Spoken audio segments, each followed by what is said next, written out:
bienvenue sur Mobility TV, sur le mondial de l'auto et avec Renault bien évidemment. On va parler produits avec vous. C'est un petit peu ce que vous faites au sein du groupe Renault. Vous êtes évidemment en charge de la performance produit. Compliqué de ne pas commencer par cette R4, cette 4L modernisée. Donc sur ce mondial de l'auto, c'était vraiment la voiture attendue pour Renault et puis peut-être un petit peu plus largement pour le public. Qu'est-ce qui pour vous est le plus important à mettre en avant dans ce que vous proposez avec cette R4 ? Oui, c'était effectivement la nouveauté sur le mondial de l'automobile. Après la Renault 5, oui. Basée sur la même plateforme. C'est ça. Donc on arrive avec la Renault 4 qui offre plus d'espace, plus de flexibilité, plus de polyvalence, elle est un peu plus haute. Seuil de chargement plus bas, une modularité intérieure comme on attend. Un grand toit qui s'ouvre, ouais. C'est une R4, quoi. Vraiment la voiture à vivre qu'on a connue, tout cet esprit mais moderne. Donc plein de petits rappels de la 4L un petit peu historique mais forcément modernisé. C'était un choix de se dire il faut trouver le bon équilibre. Un copier-coller ce ne serait pas forcément logique, mais il faut forcément y avoir des rappels. C'est pas un copier-coller au sens où l'important c'était de la réinventer. Ouais. Et tout l'enjeu pour nous, ça a été de trouver le bon équilibre entre l'esprit de la Renault 4 que tout le monde connaît, mais aussi la réinvention, c'est quoi la modernité, c'est quoi la technologie, le bon équilibre de la technologie, c'est quoi l'habitabilité qu'on va attendre pour une famille avec 400 litres de coffre, etc. C'est quoi en 2025 ? Parce que forcément, si on pense à une 4L d'il y a 30, 40, 50 ans, ce ne sera pas le même type de véhicule. Pas tout à fait, mais on peut retrouver la même polyvalence. On pourra partir en famille, assez loin même, avec une voiture électrique. Et ce qui est intéressant, c'est que la plateforme permet aussi justement de jouer un petit peu. Donc effectivement, la même que la Renault 5 qui est présente aussi ici. Gros enjeu aussi évidemment pour Renault. Donc la plateforme peut permettre comme ça de partir avec entre guillemets des contraintes, même si c'est plutôt des contraintes positives, de se dire il faut moderniser ce que l'on connaît de la 4L et arriver à répondre un petit peu aux besoins du moment. La plateforme effectivement nous permet cette flexibilité. C'est des batteries sous cette voiture qui sont 52 kWh, donc c'est un bon 400 km d'autonomie. Ça permet de recharger la voiture si on est sur autoroute en 30 minutes. Donc ça reste quelque chose d'acceptable et on repart pour 2 heures d'autoroute. Donc finalement c'est pas si mal pour une voiture électrique qui va rester quand même abordable. Ouais. C'est le chaînon manquant entre la Renault 5 d'un côté, Mégane et Scénic de l'autre, avec une voiture très polyvalente.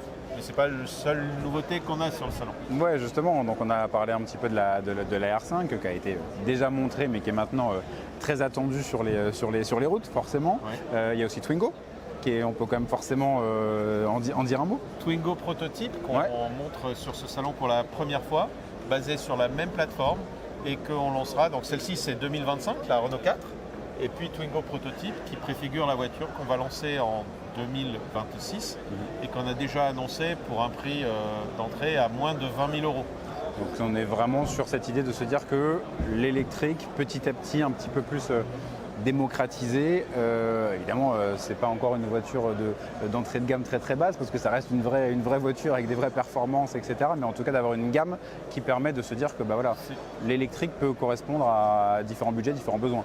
C'est exactement ça. Donc sur cette plateforme, ça nous permettra de faire une Renault 5 à moins de 25 000 euros et une Twingo à moins de 20 000 euros, de manière à rendre l'électrique à la fois attrayant, un peu remettre de l'émotion derrière la voiture, mais quand même rester abordable et on sera attentif. Donc non seulement au prix de vente, mais aussi au loyer pour permettre à des possesseurs de véhicules thermiques de pouvoir renouveler facilement en électrique et avec une borne de recharge. C'est aussi toute une logique effectivement dans la seconde vie de la voiture, de l'anticiper déjà. C'est aussi un questionnement qu'on retrouve souvent évidemment. Peut-être un mot de conclusion sur alors la présence de Renault mondial, c'est souvent une évidence parce qu'il y a quand même toujours des choses à montrer.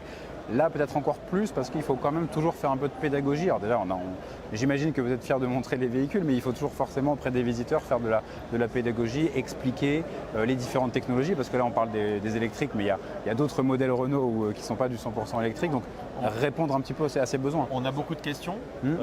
Comment fonctionne l'électrique, jusqu'où on peut aller, ce qu'on peut faire, ce qu'on ne peut pas faire, etc. en électrique. Je crois que ça contribue à démocratiser ce type de véhicule. On célèbre l'automobile, on met de l'émotion derrière nos produits. Je crois que c'est quand même une grande fête qu'on est content, à laquelle on est content de participer. On fait aussi une démonstration de la nouvelle direction vers laquelle on va, parce qu'il faut penser au-delà de 2025-2026. Donc on présente un concept car qui s'appelle Emblème, qui préfigure à la fois du nouveau design, la future présence dans les segments C, une voiture de 4,80 m et surtout, demain, l'enjeu de décarboner toute notre industrie avec Emblème qui a... C'est plus 2040 C'est 2035-2040 pour le zéro, pour le zéro carbone en Europe 2040.